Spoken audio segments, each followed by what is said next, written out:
Hi friends, ரீசெண்டாக வந்து top star வந்து பேட்டி கொடுத்துருக்காரு. அதில் வந்து கேட்டிருக்காங்க என்ன காரணம் கோட் படத்தில் நடிக்கிறதுக்கு அப்படின்னு கேட்கும்போது விபி சாரும் ராஜசுந்தரம் மாஸ்டரும் தான் எனக்கு முக்கியமான காரணம் அப்படிங்கிற மாதிரி சொல்லியிருக்காரு.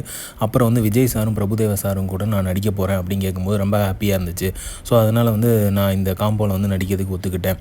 ஸோ மல்டி ஸ்டார் மூவி வந்து இதுக்கு முன்னாடியும் நான் பண்ணியிருக்கேன், இப்போ தான் பண்ணணுன்னு இல்லை, இதுக்கு முன்னாடியும் பண்ணியிருக்கேன். ஸோ அந்த கதை அமையும் போது நம்ம கண்டிப்பாக பண்ணுவோம். அப்போ அதே மாதிரி விபி சார் சொன்னார், நீங்கள் 3 பேரோட டான்ஸ் தான் எனக்கு ரொம்ப முக்கியம், அது வந்து ஒரே ஸ்க்ரீனில் பார்க்கும்போது வேறு லெவலில் இருக்கும். ஸோ உங்கள் 3 பேர் டான்ஸையும் நான் வந்து காட்ட போகிறேன் அப்படிங்கிற மாதிரி சொல்லியிருக்காரு. ஸோ அதே மாதிரி காமிக்கவும் செஞ்சுருக்காரு அப்படிங்கிற மாதிரி ஷேர் பண்ணியிருக்காரு. ஸோ அந்த விசில் போர்டு சாங்கில் வந்து 3 பேர் டான்ஸுமே வேறு லெவலில் இருக்கும். அவங்க ஏஜ் வந்து அதை பார்க்கவே முடியாது, ஏன்னா அப்படி டான்ஸ் ஆடிருப்பாங்க, நமக்கு எல்லாருமே பார்த்தாலே தெரியும். அதுக்கப்புறம் ரீசெண்டாக ஒரு அனௌன்ஸ்மெண்ட் வந்திருக்கு. என்ன பார்த்தீங்க அப்படின்னா, அந்தகன் படத்துக்கு வந்து தளபதியும் பிரபுதேவாவும் வரப்போகிறாங்க. அந்த இதை வந்து ப்ரொமோட் பண்ண போகிறாங்க. அது என்னங்கிறது தெரில. ஸோ நாளைக்கு வந்து அந்த அனௌன்ஸ்மெண்ட் வரப்போதாக சொல்லியிருக்காங்க. ஸோ இதெல்லாம் மிகப்பெரிய எதிர்பார்ப்போடு இருந்துகிட்ருக்கு.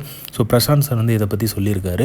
ஸோ இதை வந்து நீங்கள் என்ன நினைக்கிறீங்கிறத கமெண்ட் பண்ணுங்கள். அதே மாதிரி கோட் படத்தை பற்றியும் தளபதி பற்றியும் தெரிஞ்சுக்கிறதுக்கு லைக் பண்ணுங்கள், ஷேர் பண்ணுங்கள், ஃபிலிமா சேனலை சப்ஸ்கிரைப் பண்ணுங்கள். தேங்க்யூ.